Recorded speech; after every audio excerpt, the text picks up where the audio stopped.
नमस्कार दोस्तों, जय हिंद, वंदे मातरम। गुड इवनिंग सभी फ्रेंड्स, सभी भावी अध्यापक अध्यापिकाओं का, हर भाई बहन, हर गृहिणी का वेलकम है जिसका सपना है शिक्षक भर्ती का सिलेक्शन पाना, गवर्नमेंट टीचर बनना। वीडियो को लाइक कर दीजिएगा, चैनल पे पहली बार विजिट कर रहे हैं सब्सक्राइब कर लीजिएगा। दोस्तों, पर्यावरण अध्ययन की बात करेंगे, इन्वायरमेंट स्टडीज की बात करेंगे। प्रैक्टिस सेट नंबर 8 है। आई होप भूलवश किसी भी कारणवश पिछली क्लासेज पिछले प्रैक्टिस सेट आई होप आप लोगों ने नहीं देख पाया है तो आई बटन पे लिंक आएगा, आप लोग देख सकते हैं इस वीडियो को देखने के बाद।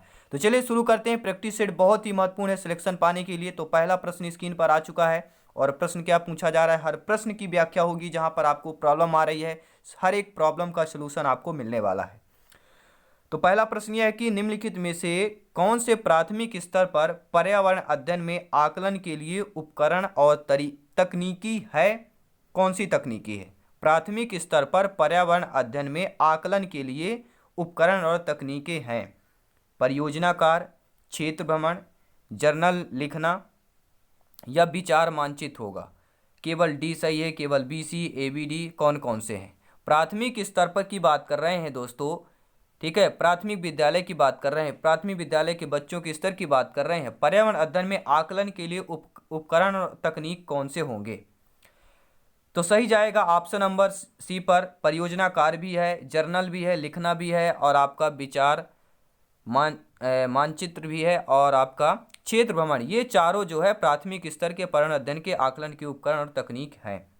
ठीक है, चलिए अगला प्रश्न देख लेते हैं। सेकंड प्रश्न आ गया। सेकंड प्रश्न के फेस करने से पहले वीडियो पे सभी लोग एक बार लाइक का बटन जो उसे दबा दीजिएगा। चलिए प्रश्न शुरू करें। बहुत बहुत धन्यवाद सभी का। मिजोरम में की जाने वाली जो झूम खेती है वह किस विषय में निम्नलिखित कथनों पर अध्ययन कीजिए। झूम खेती से संबंधित है, जो आपके मिजोरम में की जाती है उससे संबंधित कथन है। अब आपको इस कथन को अध्ययन करना है। एक फसल को काटने के पश्चात भूमि के कुछ वर्षों तक खुला छोड़ देते हैं। इस भूमि में उगने वाले बांस और खरपतवार को काटकर जला दिया जाता है। बीज बोने से पहले भूमि की गहराई जुताई की जाती है, ठीक है। और एक ही खेत में 3-4 भिन्न भिन्न प्रकार की फसलें उगाई जाती हैं। ये 4 कथन दिए गए हैं आपके झूम खेती से संबंधित। और ई कथन यह है, आवश्यकता अनुसार रासायनिक उर्वरकों और कीटनाशकों का उपयोग भी किया जाता है। इनमें से सही कथन कौन सा है? ए, बी, डी सही है, सी, डी सही है। तो देखिए मैं आपको बता देना चाहता हूँ, जो कथन आपके सही है मिजोरम से संबंधित, तो पहला, बी और डी कथन सही है।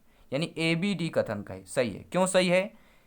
फसल को काटने के पश्चात भूमि को कुछ वर्षों तक खुला छोड़ देते हैं मिजोरम में, जो आपकी झूम खेती आपने पढ़ा होगा है। सभी प्रश्न आपके एनसीईआरटी बुक से लिए गए हैं, यानी एनसीईआरटी के पैटर्न पर हैं, जो आपके एग्जाम में 100% यही सिलेबस आना है, ठीक है। दूसरा ऑप्शन यह कि इस भूमि में उगने वाले बांस और जो खरपतवार होते हैं उनको काट कर जला दिया जाता है, आपने ये भी देखा होगा।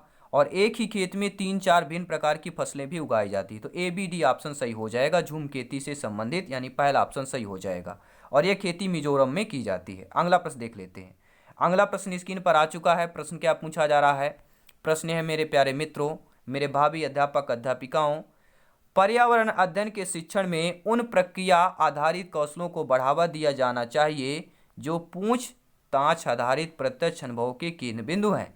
इनमें से कौन सा एक कौशल नहीं है? देखिए मैं आपको बता देना चाहता हूं, पर्यावरण अध्ययन के शिक्षण में उन प्रक्रिया आधारित कौशल को बढ़ावा दिया जाना चाहिए जो कौशल जो है पूछताछ आधारित प्रत्यक्ष अनुभव के केंद्र बिंदु पर हो। तो इनमें से यह बताना कौन सा कौशल नहीं होगा। निर्धारण, पूर्वानुमान, निष्कर्ष निकालना, अवलोकन करना।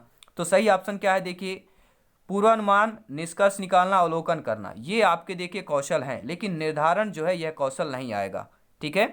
अनुभव केंद्र बिंदु अकॉर्डिंग टू पर्यावरण अध्ययन के शिक्षण में प्रक्रिया आधारित कौशल में निर्धारण आपका नहीं होगा। पूर्वानुमान, निष्कर्षण निकालना और अवलोकन ये हो जाएंगे, ठीक है। चलिए अगला प्रश्न देख लेते हैं। अगला प्रश्न यह है कि राधा विभिन्न प्रकार की यात्रा टिकटों का उपयोग करती है। ऐसे टिकटों के उपयोग से निम्नलिखित में से किस संकल्पना पर प्रभावपूर्ण ढंग से चर्चा की जा सकती है? पहला, अलग अलग साधनों से यात्रा करने पर यात्रा की लागत भी भिन्न होती है। यात्रा की लागत उस वाहन द्वारा प्रयुक्त ईंधन पर निर्भर करती है। सार्वजनिक परिवहन से एक स्थान से दूसरे स्थान तक जाने के लिए हम टिकट चाहिए। आरक्षण प्रक्रिया की समझ। तो दोस्तों आप लोग सभी लोगों ने यात्रा किया होगा, एक स्थान से दूसरे स्थान गए होंगे, सभी मेरे प्यारे मित्र, मेरे शिक्षक बंधु सभी लोग गए होंगे। तो ये जो आपके ABCD 4 आपके ऑप्शन दिए हुए, वीडियो पॉज कर अच्छे तरीके से आप लोग पढ़ भी सकते हैं। कौन कौन सा उचित उपयुक्त विकल्प होगा, ये सभी होंगे, AD होगा, AC होगा, BC होगा, कौन। ठीक है दोस्तों, तो आपका कौन सा सही हो जाएगा, A और C सही हो जाएगा। अलग अलग साधनों से यात्रा करने पर यात्रा की लागत भी अधिक भिन्न होती है। लागत यानी कि जो खर्चा आता है, ठीक है, या किराया भी कह सकते हैं, तो भिन्न भिन्न होती है। और सार्वजनिक परिवहन से एक स्थान से दूसरे स्थान तक जाने के हमें टिकट चाहिए होती सभी। सार्वजनिक मतलब होता है सबके लिए जहाँ होता है, पर्सनल नहीं। पर्सनल यानी खुद का कहला जाता है, सार्वजनिक यानी सभी लोग जा सकते हैं। ठीक है, तो वहाँ पर एक से दूसरे स्थान तक जाने के लिए टिकट चाहिए होती, तो A और C ऑप्शन आपका सही हो जाएगा, यानी तीसरा ऑप्शन आप लोगों का सही हो जाएगा। आइए देख लेते हैं अगला प्रश्न। प्राथमिक कक्षाओं में विद्यार्थियों को मानचित्र शिक्षण के लिए इनमें से कौन सी युक्ति सर्वाधिक उपयुक्त प्रतीत होती है। देखिए, विद्यार्थियों में प्राथमिक, कैसे विद्यार्थियों में, कैसी कक्षाओं में, प्राथमिक कक्षाओं में, क्योंकि आप लोग अध्यापक बनने जा रहे हैं, अध्यापिका बनने जा रहे हैं, आप जिसकी तैयारी कर रहे हैं उसी का आपका सिलेबस, उसी का प्रश्न है कि प्राथमिक कक्षाओं में विद्यार्थियों को मानचित्र शिक्षण के लिए कौन सी युक्ति जो है सर्वाधिक उपयुक्त प्रतीत होती है। कौन सी सर्वाधिक उपयुक्त प्रतीत होगी, तो वह युक्ति यह है कि शिक्षार्थियों की सहायता करना कि वे अपने ही संकेतों का उपयोग करते हुए अपने निकटतम परिवेश का मानचित्र बनाएं तथा वस्तुओं की सापेक्ष स्थिति और दिशा पर ध्यान केंद्रित करें। अगला प्रश्न देख लेते हैं। अगला प्रश्न क्या कह रहा है दोस्तों, कक्षा 5 की अध्यापिका माहिका चाहती है, माहिका अध्यापिका है, हो सकता है माहिका नाम की आप लोग सब मेरे बहन या अध्यापिका, भाभी अध्यापिका देख रही होंगी इस वीडियो को। ठीक है, कक्षा 5 की अध्यापिका माहिका चाहती हैं कि इससे विद्यार्थी जो है आसपास के पौधों का अवलोकन करे। माहिका चाहती हैं कि उसके विद्यार्थी जो है, अध्यापिका के विद्यार्थी, कक्षा 5 के विद्यार्थी तो आपके विद्यार्थी कहलाएंगे। अगर आप उस कक्षा के अध्यापक हैं तो आपके विद्यार्थी कहला गए, तो उसके माहिका के विद्यार्थी कहला गए। तो माहिका चाहती हैं कि उसके विद्यार्थी आसपास के पौधों का अवलोकन करें। सार्थक अधिगम सीखने के लिए उसे बच्चों को क्या करने के लिए प्रोत्साहित करेंगे। माहिका को प्रोत्साहित करना है बच्चों को, ठीक है, अधिगम सीखने के लिए, सार्थक अधिगम सीखने के लिए। समझना कि पौधे हमारे लिए उपयोगी होते हैं, समझना कि पौधे भी सजीव होते हैं, अधिकतम पौधे के नाम लिखना या उनकी ऊंचाई, पत्तियां, गंध और उगने के स्थानों को अंतर का अवलोकन करना। सही क्या होगा, तो सही ऑप्शन ही होगा कि उनकी ऊंचाई, पत्तियां, गंध और उगने के स्थानों में अंतर का अवलोकन करना। ठीक है, ऐसा प्रोत्साहित करना चाहिए बच्चों के लिए। अगला प्रश्न देख लेते हैं, क्या दिया गया प्रश्न, कौन सा पहलू सबसे महत्वपूर्ण होना चाहिए। आप लोग भावी अध्यापक अध्यापिकाएं हैं, शिक्षक शिक्षिकाएं हैं, सभी लोग बताएंगे कौन सा पहलू सबसे महत्वपूर्ण होगा। आकलन में सफलता प्राप्त करना, क्रियाकलाप संचारित करना तथा कौशलों का विकास करना, विज्ञान की आधारभूत संकल्पनाओं या अवधारणाओं को समझना, सीखने वाले को प्राकृतिक और सामाजिक संस्कृति से, पर्यावरण से जुड़ना। तो मैं बताना चाहता हूं दोस्तों, सीखने वाले को प्राकृतिक और सामाजिक सांस्कृतिक पर्यावरण से जोड़ना ही सबसे बड़ा पहलू यहाँ पे महत्वपूर्ण होगा। फोर्थ ऑप्शन आप लोगों का सही हो जाएगा। ठीक है दोस्तों, वीडियो को लाइक कर दीजिएगा, आपका अपना परिवार है, शेयर करें, मोरल मोटिवेशन कायम रखें। प्रश्न आ चुका है, प्राथमिक स्तर पर मानचित्रांकन सिखाने से शिक्षार्थियों में इनमें से किस कौशल को बढ़ावा मिलता है। यानी आप लोग समझ सकते हैं, प्राथमिक स्तर पर जब आप मानचित्रांकन सिखा रहे हैं शिक्षार्थियों को, विद्यार्थियों को, तो कौन से कौशल को बढ़ावा मिलता है। मानचित्रांकन सिखाने में या मानचित्र के अंकन को, ठीक है, चित्रांकन सभी लोग जानते हैं, ठीक है, तो उसको सिखाने में विद्यार्थियों शिक्षार्थियों को कौन से कौशल का बढ़ावा मिलता है। गणनाएं अनुमान का, साफ सुथरा रेखांकन का, माप के अनुसार चित्रण का, या सापेक्ष स्थिति और दिशा बोध की जानकारी। तो सभी लोग जानते हैं मानचित्रांकन में अगर बच्चों को सिखा रहे हैं आप लोग, तो उसके लिए किस कौशल का विकास होगा, सापेक्ष स्थिति और दिशा बोध की जानकारी का बढ़ावा मिलेगा, इस कौशल का विकास हो जाएगा। अगला प्रश्न देखेंगे, लाजवाब प्रश्न है और ऐसा प्रश्न सीटेट यूपी टेट में पूछा गया है, क्योंकि आपका एमपी टेट भी एनसीईआरटी के पैटर्न पर है। ऐसे ही प्रश्न आएंगे क्योंकि एनसीईआरटी बुक से आना है। जिन्होंने एनसीईआरटी की बुक नहीं पढ़ा है तो भैया अब तो इतना टाइम नहीं गया, अगर आपके पास टाइम है, समय है, तो आप भी पढ़ सकते, एक बार जरूर बुक पढ़ें। ठीक है, 1 से लेकर 8वीं तक, ठीक है, सभी बुक पढ़ डालें, क्योंकि वहाँ से यही प्रश्न आपके पूछे जाते हैं और उन्हीं से प्रश्न बनता है। तो तालिका का अध्ययन करना है, कोई तालिका दी गई उसको अध्ययन करना है कि जून 2007 दिसंबर 2014 का मूल्य लीटर कितना था, 4774 रुपये था। यानी जून में 47 रुपये 74 पेट्रोल का मूल्य था और दिसंबर में 61 रुपये 33 था। डीजल का मूल्य प्रति लीटर कितना था? 35 जून में था और 50 51 किस में था? दिसंबर 2014 में। तो ये तालिका में अध्ययन करने के बाद कक्षा 5 के विद्यार्थी देवमीत ने अपनी नोटबुक में यह लिखा। क्या लिखा? कि पेट्रोल की अपेक्षा अधिक महंगाई ईंधन है। पेट्रोल डीजल की अपेक्षा अधिक महंगाई ईंधन है। देखिए 2007 में कितना था पेट्रोल? 47 रुपये 74 पैसे। फिर 2014 में पेट्रोल कितना हुआ? 61 रुपये, यानी बढ़ गया। ठीक है, इसी प्रकार डीजल में कितना बढ़ोतरी हुई? 35 से 50 हुआ, लगभग आपका 15 रुपये समथिंग कुछ पैसे आपका यहाँ पे। ठीक है, 15 रुपये 30 पैसे आपका इसमें बढ़ा डीजल में। और पेट्रोल में अगर हम देखते हैं तो यहाँ पर देखेंगे कम बढ़ा है। ठीक है, क्योंकि 48 हुआ, 2 ये हो गया और आपका 13, यानी कि लगभग 14 रुपये समथिंग। ठीक है, तो पेट्रोल का कम बढ़ा। तो यही आपको बताना है, समझ होनी चाहिए आपके पास कि पेट्रोल डीजल की अपेक्षा अधिक महंगा ईंधन है। पेट्रोल की अपेक्षा डीजल के मूल्य में वृद्धि का प्रतिशत अधिक है। डीजल सस्ता है इसलिए सार्वजनिक परिवहन इस पर चलता है।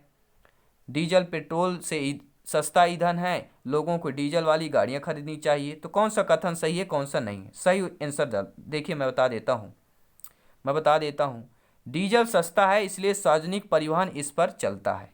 डीजल पेट्रोल से सस्ता ईंधन है, लोगों को डीजल वाली गाड़ियां खरीदनी चाहिए। सी और डी ऑप्शन आपका सही हो जाएगा according to question, according to प्रश्न। अगला प्रश्न देख लेते हैं। आइए, प्रश्न स्क्रीन पर आ चुका है। प्राथमिक कक्षाओं में पर्यावरण अध्ययन के लिए निम्नलिखित में से सभी सामान्य उपागमों का अनुपालन किया जाना चाहिए, केवल छोड़कर। किसे छोड़कर सभी उपागमों का अनुपालन करना चाहिए पर्यावरण अध्ययन के लिए प्राथमिक कक्षाओं में? प्राथमिक कक्षाओं में पर्यावरण अध्ययन के लिए किस उपागम को छोड़कर अनुपालन सभी का करना चाहिए? तो मैं आपको बता देना चाहता हूं दोस्तों, मैं आपको बताऊंगा कि सरल से कठिन और स्थान से वैश्विक, इनको छोड़कर प्राथमिक स्तर के पर्यावरण अध्ययन के लिए मूर्त से अमूर्त और अमूर्त से मूर्त कूट, ये 2 चीज़ों का अनुपालन करना है। और सरल से कठिन और स्थानीय से वैश्विक जो है ये आपको क्या है, नहीं करना है। बी और सी। ठीक है, क्या दिया गया है? केवल इसे छोड़कर, बी और सी को छोड़कर। अगला प्रश्न देख लेते हैं, क्योंकि बता देना चाहता हूं दोस्तों, प्राथमिक कक्षाओं में पर्यावरण अध्ययन के लिए सभी समान उपागम मूर्त से अमूर्त, सरल से कठिन तथा स्थानीय से वैश्विक आदि का अनुपालन किया जाना चाहिए, ना कि अमूर्त से मूर्त का अनुपालन करना चाहिए। तो क्या हो जाएगा? अमूर्त से मूर्त अनुपालन वाला आपका यहाँ पे नहीं होगा, अमूर्त से मूर्त वाला नहीं होगा। ठीक है, यानी कि डी ऑप्शन जो दिया है तो यहाँ पर आपका नहीं होगा, बाकी सही होगा। यहाँ पे आंसर गलत दे दिया गया है, मिस प्रिंट हुआ है, सॉरी दोस्तों सभी से। सही आंसर क्या होगा मैं आपको बता देना चाहता हूँ। प्राथमिक कक्षाओं में इसीलिए बता रहा हूँ ना कि अगर आपका बाई चांस आपका आंसर मिस्टेक हो जाता है, इसलिए मैं डिटेल के साथ लाता हूँ। ठीक है, तो प्राथमिक कक्षाओं में पर्यावरण अध्ययन के लिए सभी समान उपागम मूर्त से अमूर्त, सरल से कठिन तथा स्थानीय वैश्विक आदि का अनुपालन किया जाना चाहिए, बल्कि अमूर्त से मूर्त का नहीं होगा। यानी कि सभी लोग समझ सकते हैं अमूर्त से मूर्त का नहीं होगा, क्योंकि बहुत ही गहनता से हम, ठीक है, बड़ा वाला नहीं जाएंगे, बड़े से छोटे में जाएंगे। बड़ा ज्ञान फिर उससे छोटे छोटे गहराई से जाते जाएंगे। स्टार्टिंग से प्राथमिक विद्यालय में गहराई से नहीं जाना जा सकता। ठीक है, अमूर्त यानी कि बहुत छोटा, यानी कि बहुत अंदर की बात, अमूर्तता। ठीक है, तो ये चीज़ हमें नहीं करेंगे, इसके छोड़कर हम कर सकते हैं सरल से कठिन, मूर्त से अमूर्त, स्थान से वैश्विक, ये तीनों को हम प्राथमिक विद्यालय में पर्यावरण अध्ययन के लिए, ठीक है, ये उपागम को अनुपालन करेंगे। अगला प्रश्न देख लेते हैं। एनसीएफ से भी प्रश्न आता है, नेशनल करिकुलम फ्रेमवर्क, इससे पार्टिकुलर आपका वीडियो बन चुका है, एनसीएफ का वीडियो बन चुका है ऑलरेडी, उसको जरूर देखिएगा। राष्ट्रीय पाठचर्या रूपरेखा 2005, एनसीएफ 2005 ने कक्षा 1 और 2 के लिए पर्यावरण अध्ययन के लिए किसी पाठ्यक्रम या पाठ्य पुस्तकों की संस्तुति नहीं की है। इसके लिए सबसे उपयुक्त कारण क्या है? क्यों संस्तुति नहीं की है? क्यों संस्तुति नहीं की है? पर्यावरण 1-2 के लिए, पर्यावरण कक्षा 1-2 के लिए पर्यावरण अध्ययन के किसी पाठ्यक्रम या पाठ्य पुस्तकों की संस्तुति नहीं की है। इसका सबसे उपयुक्त कारण क्या है? इसका सबसे उपयुक्त कारण यही है कि पर्यावरण अध्ययन केवल कक्षा 3 से आगे की कक्षाओं के लिए है। ये सभी लोग नोट कर लेंगे, एनसीईआरटी के बुक में पाएंगे पर्यावरण जो है कक्षा 3 के आगे से सभी कक्षाओं के लिए है। इसलिए आपका कक्षा 1 और कक्षा 2 के पुस्तकों में संस्तुति या पाठ्य पुस्तकों में संस्तुत नहीं की गई है। अगला प्रश्न देख लेते हैं। एक अध्यापक को कक्षा 4 के विद्यार्थियों को हमारे देश के भोजन की सांस्कृतिक विविधताएं पढ़ानी हैं। इस विषय को पढ़ाने के लिए सर्वोत्तम विधि निम्नलिखित में से क्या होगी? दोस्तों मैं बता देना चाहता हूँ, आप लोग अध्यापक हैं, बनने जा रहे हैं, कक्षा 4 के विद्यार्थियों को अगर हमारे देश के भोजन की सांस्कृतिक विविध पढ़ानी है तो किस विषय को पढ़ाने के लिए सर्वोत्तम विधि माना जाएगा? वह विषय है दोस्तों, अपने देश के विभिन्न राज्यों के विभिन्न लोगों द्वारा खाए जाने वाले विभिन्न भोजन के बारे में विद्यार्थियों को एक प्रोजेक्ट परियोजना दे दें। पहला ऑप्शन सही हो जाएगा। यदि अगला प्रश्न है, यदि हम पक्षियों का अवलोकन करते हैं तो हम यह पाते हैं कि अधिकांश पक्षी गर्दन अत्यधिक हिलाते हैं। इन्वायरमेंट का बेस्ट प्रश्न है। यदि हम पक्षियों का अवलोकन करते हैं तो हम यह पाते हैं कि अधिकांश पक्षी अपनी गर्दन अत्यधिक हिलाते हैं। इसका कारण क्या है? इसका कारण यह है कि इनके कान ढके होते हैं और वे उड़ सकते हैं। इसका कारण यह है अधिकांश पक्षियों के नेत्र स्थिर होते हैं और घूम नहीं सकते हैं। पक्षियों के दो नेत्र या आँख होते हैं। इनके नेत्र दो भिन्न भिन्न वस्तुओं को एक ही समय पर देख सकते हैं या फोकस कर सकते हैं। तो पक्षियों का अवलोकन करते समय हम यह पाते हैं कि अधिकांश पक्षी अपनी गर्दन अत्यधिक हिलाते हैं। इसका कारण मेरे प्यारे मित्रों यही है कि अधिकांश पक्षियों के नेत्र स्थिर होते हैं और घूम नहीं सकते हैं। जैसे हमारी जो नेत्र पुतलियां होती हैं हमारी आंखों, मनुष्य की आंखों के, वो हमें घूम जाती है, ठीक है, लेकिन उनकी पुतलियां नहीं घूमती, इसलिए वो गर्दन हिला के उधर उधर देखते रहते हैं। अगला प्रश्न देखेंगे। अगला प्रश्न है दोस्तों, रीना आम पसंद करती है, वह उन्हें जाड़े के लिए संरक्षित करना चाहती है। आम है, उसको आम पसंद है। आमतौर पर अगर फीमेल को देखा जाए तो उनको ज़्यादा खट्टा चीज़ें ज़्यादा पसंद होती है। आई एम राइट दोस्तों? प्लीज़ कमेंट करके ज़रूर बताएं। रीना आम पसंद करती है, वह उन्हें जाड़े के लिए संरक्षित करना चाहती है, यानी ठंडी के लिए। आम गर्मी में होता है, ठीक है, बारिश के सीजन में, गर्मियों में होता है, उसे ठंडी में संरक्षित करना है तो कौन सा तरीका संरक्षण के लिए उपयुक्त होगा? यह प्रश्न आ चुका है। जूस तैयार करना, वायुरोधी डिब्बों में संरक्षित करना, अचार और आम पापड़ बनाना, प्लास्टिक के थैले में रखना, या रेफ्रिजरेटर में ठीक है वंचित करना। वंचित मतलब सुरक्षित रखना, फ्रिज में सुरक्षित रखना। आप सभी आम पापड़ मतलब क्या होता है? अमावट आपने सुनी है नाम मेरे प्यारे मित्रों, आपने अमावट नाम सुनी होगी, और अमावट का नाम आ गया तो मेरे प्यारे मित्रों 40% लोगों में मुंह में पानी आ गया होगा। क्या यार, अमावट बात आ गई, आम की बात आ गई, अमावट आ गई, वो इसी को आम पापड़ बोला जाता है। तो सभी लोग जानते हैं अगर रीना आम पसंद करती है, उसको ठंडी के लिए, जाड़े के लिए अगर आम सुरक्षित रखना है तो उसे अचार और आम पापड़ बनाकर सुरक्षित रख सकती है। दूसरा ऑप्शन सही हो जाएगा। अगला प्रश्न देख लेते हैं क्या दिया गया है। केरल के निकटवर्ती राज्यों की बात करने, एक प्रश्न इससे आना ही आना, आपको बता देता हूं। निकटवर्ती राज्य, सभी राज्यों को एक नक्शा बनाइए, कोशिश करिए, अपने आप को देखिए कौन सा कहाँ राज्य है, ये जानना जरूरी है। साउथ, वेस्ट, ईस्ट, नॉर्थ किस जगह है, दक्षिण है, पूर्व में है, उत्तर में है, ठीक है, पश्चिम में है, ये जानना बहुत जरूरी, कौन से राज्य किस जगह है। तो केरल के निकटवर्ती राज्य, केरल आपके दक्षिण में है, साउथ में है, सभी लोग जानते हैं। साउथ वाले राज्य कौन से होंगे? कर्नाटक और महाराष्ट्र। कर्नाटक और महाराष्ट्र केरल के निकटवर्ती राज्य हो जाएंगे। अगला प्रश्न क्या पूछा जा रहा है?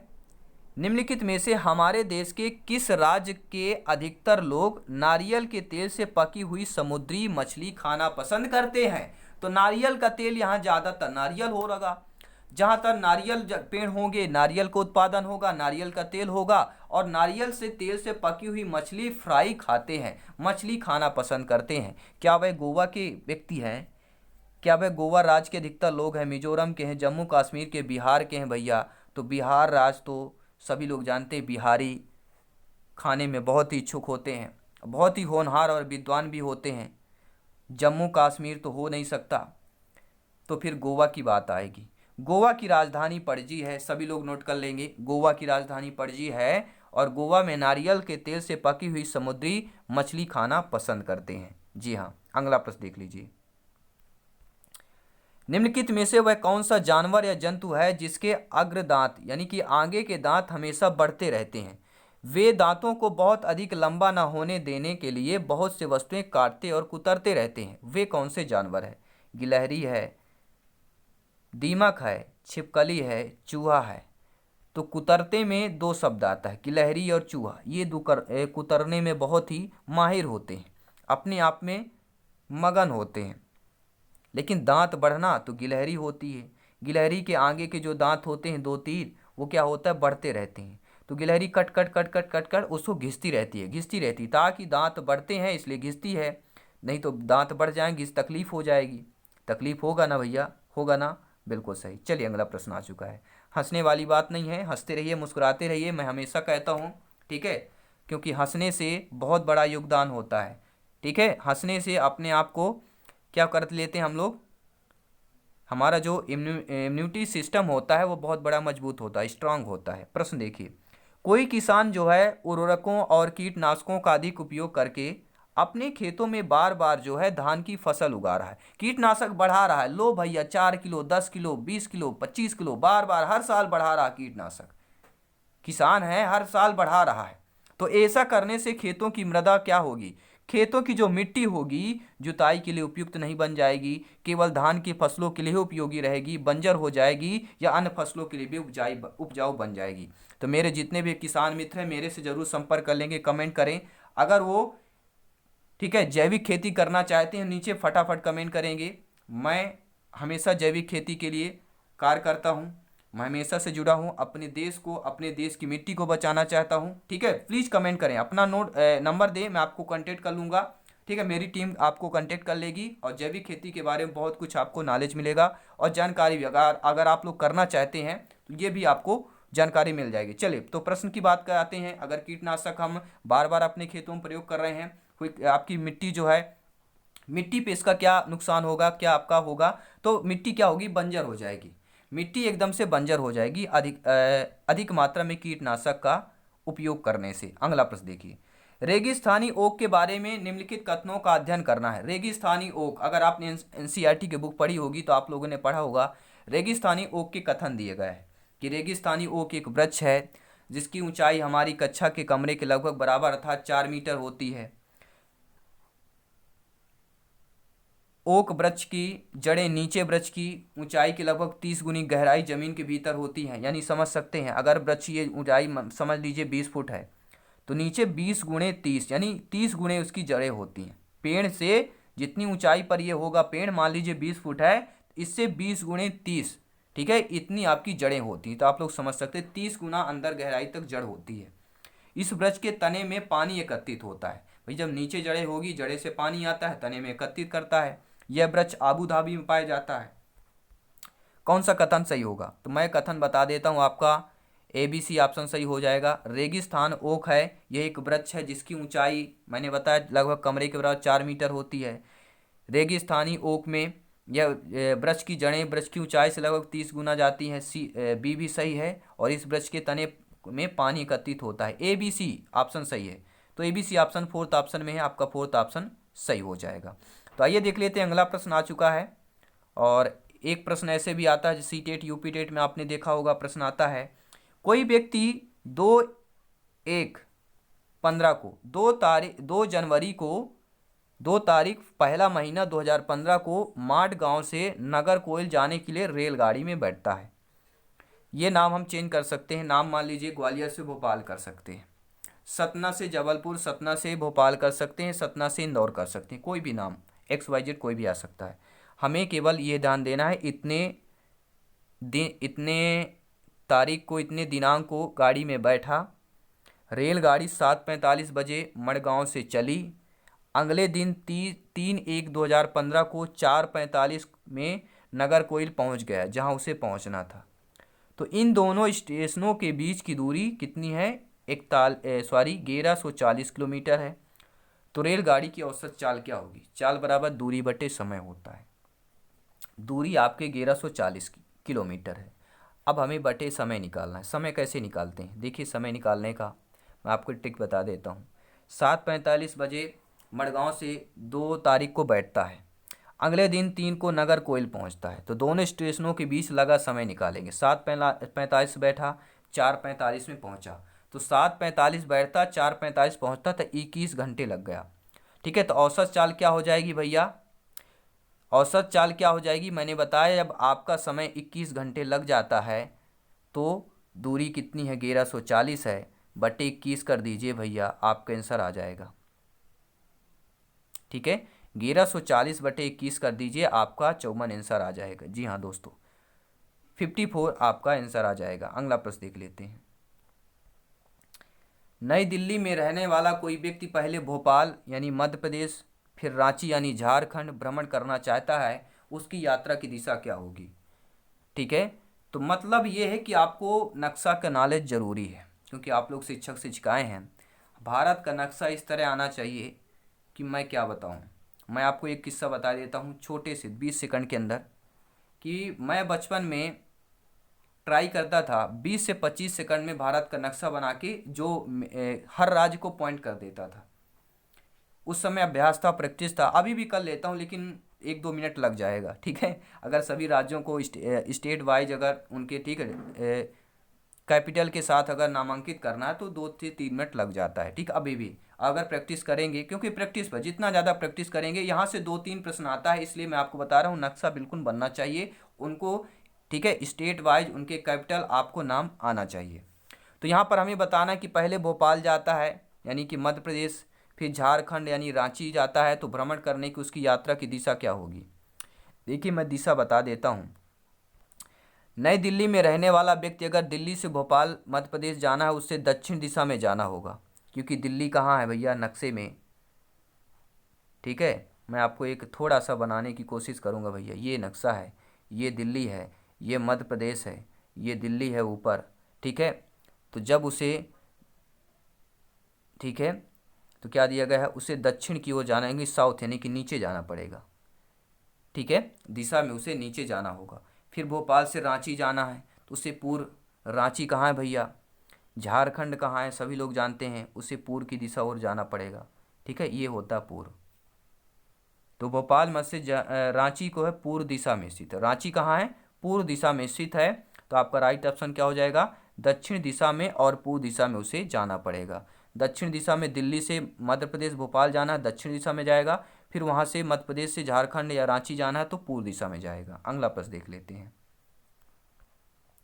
नीचे दिए गए सभी जानवरों को बताना है कि निम्नलिखित में से कौन सी विशेषता पाई जाती है? छिपकली, गौरैया, कछुआ, सांप। ठीक है, ये वे जहरीले होते हैं, अंडे देते हैं, ये भूमि एवं जल दोनों पे रह सकते हैं, उनके शरीर सल्क से ढके होते हैं। तो सही ऑप्शन क्या है कि छिपकली, गौरैया, कछुआ, सांप, ये सभी अंडे देते हैं।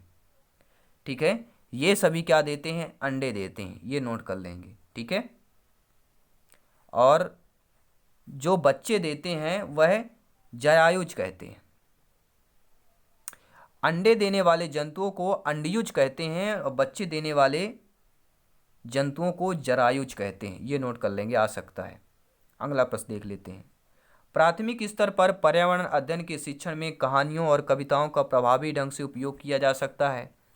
पर्यावरण अध्ययन में इनके उपयोग का मुख्य उद्देश्य क्या होगा? प्राथमिक स्तर पर पर्यावरण इन्वायरमेंट स्टडीज के शिक्षण में कहानियों और कविताओं का प्रभावी ढंग से उपयोग किया जा सकता है। तो पर्यावरण अध्ययन में इनके उपयोग का मुख्य उद्देश्य क्या होगा? तो इनका मुख्य उद्देश्य यही है कि सीखने के लिए संदर्भगत वातावरण प्रदान करना। अगला प्रश्न देख लेते हैं, क्या दिया गया है। एक प्राथमिक स्तर की अध्यापिका जलाभाव के विषय पर अपने कक्षा 4 के बच्चों को प्रभावपूर्ण तरीके से किस प्रकार आंकेंगी?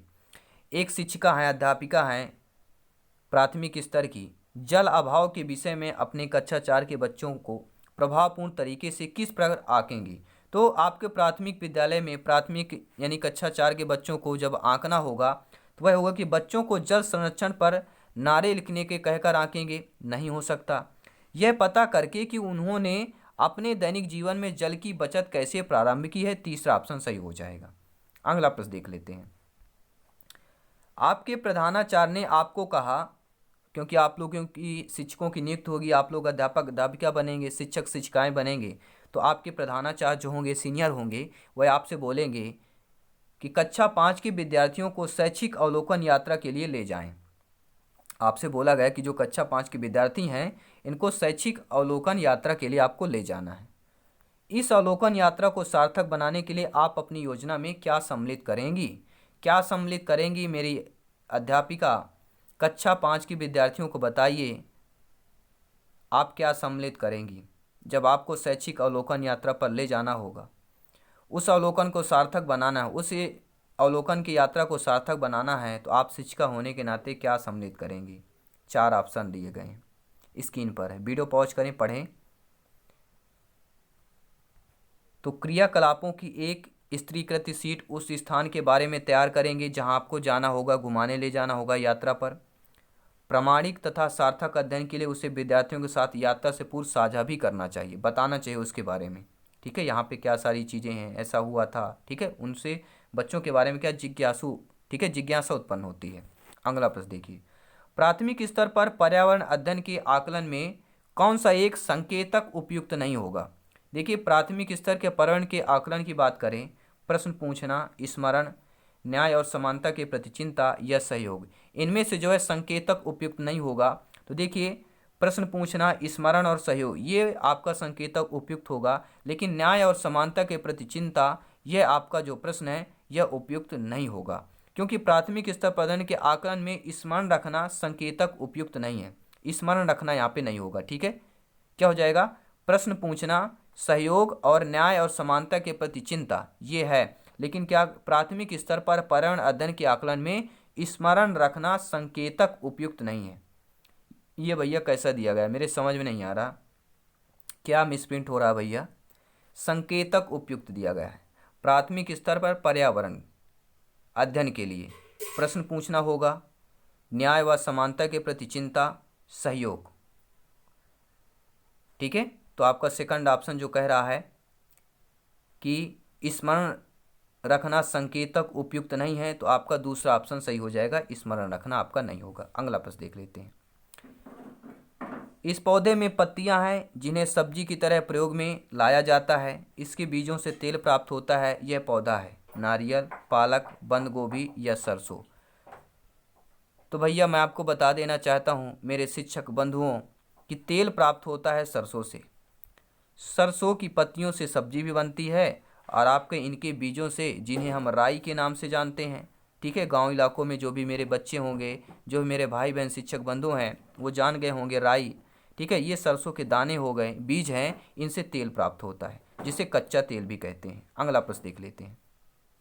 अगला प्रश्न आपका यह कह रहा मेरे प्यारे मित्रों कि कांसा, जिसे ब्रांज के नाम से जाना जाता है, के बारे में कथनों का अध्ययन करना है। कांसा के बारे में, ब्रांज, यह एल्युमिनियम, आयरन और कॉपर जैसा एक तत्व है। इसे भट्टी में कॉपर और टिन को पिघलाकर बनाया जाता है। आदिवासी लोग ब्रांज का उपयोग हजारों वर्षों से कर रहे हैं। ब्रांज की बनी वस्तुएं एल्युमिनियम की बनी वस्तुओं की तुलना में हल्की परंतु अधिक मजबूत या टिकाऊ होती है। कौन सा सही होगा? ब्रांज के बारे में कौन सा कथन सही होगा? तो मैं आपको बता देना चाहता हूँ मेरे दोस्तों, कांसा जो ब्रांज होता है एक मिश्र धातु है, जो कॉपर 78% और टिन 22% से मिलकर आपका कांसा बनता है। इन दो, कॉपर और टिन, मिलकर आपका कांसा तत्व बनता है। ठीक है, और इसका उपयोग सिक्के बनाने में होता है, कांसा का, बर्तन बनाने में, मेडल और पानी के जहाज के भाग बनाने में, चांदी के सिक्के बनाने में आपका कांसा का प्रयोग होता है। चांदी का सामान तथा विद्युत लेपन में भी आपके कांसा का उपयोग किया जाता है। ठीक है दोस्तों, आप, आई होप आप लोगों ने समझ गया होगा। अगला प्रश्न देख लेते हैं, निम्नलिखित में से कौन सा मच्छर से होने या फैलने वाला रोगों का समुच्चय है? तो मच्छर से फैलने या रोगों से होने वाला समुच्चय सभी लोग समझ गए होंगे, चिकनगुनिया, डेंगू, मलेरिया। ठीक है, मच्छरों के द्वारा फैलने वाला रोग क्या है? चिकनगुनिया, डेंगू और मलेरिया। ठीक है, ज़्यादातर आपके बारिश के सीज़न में या गर्मियों के सीज़न में होता है, जहाँ पर ज़्यादातर पानी जमा हो जाता है वहाँ पे यह, ठीक है, मलेरिया या कि मच्छर पैदा होते हैं।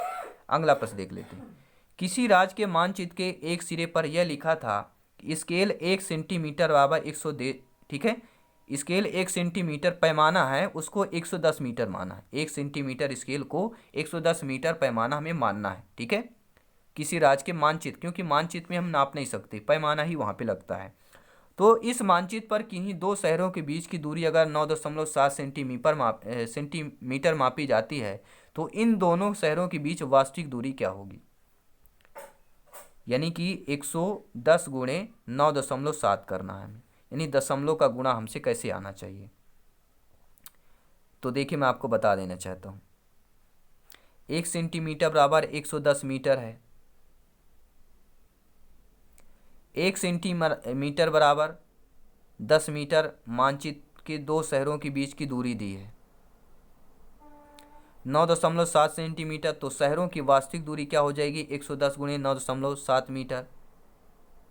ठीक, यहाँ पे 110 दिया गया है, तो कितना हो जाएगा 1067 मीटर, यानी 1000 मीटर और बराबर कितना होता है 1 किलोमीटर, तो 1.067 किलोमीटर, क्योंकि आपका जो आंसर दिया गया है वह किलोमीटर में निकालना है। ठीक है, तो आपका जब 9.7 गुणे 110 करेंगे तो आपका कितना आ जाएगा 1067 आ जाएगा। ठीक है, और 1067 को सभी लोग जानते हैं 1000 किलोमीटर और 1 किलोमीटर होता है, तो 1.067 किलोमीटर आ जाएगा। किस ऑप्शन में दिया आप देखेंगे, सेकंड ऑप्शन में दिया, तो आपका दूसरा ऑप्शन सही हो जाएगा।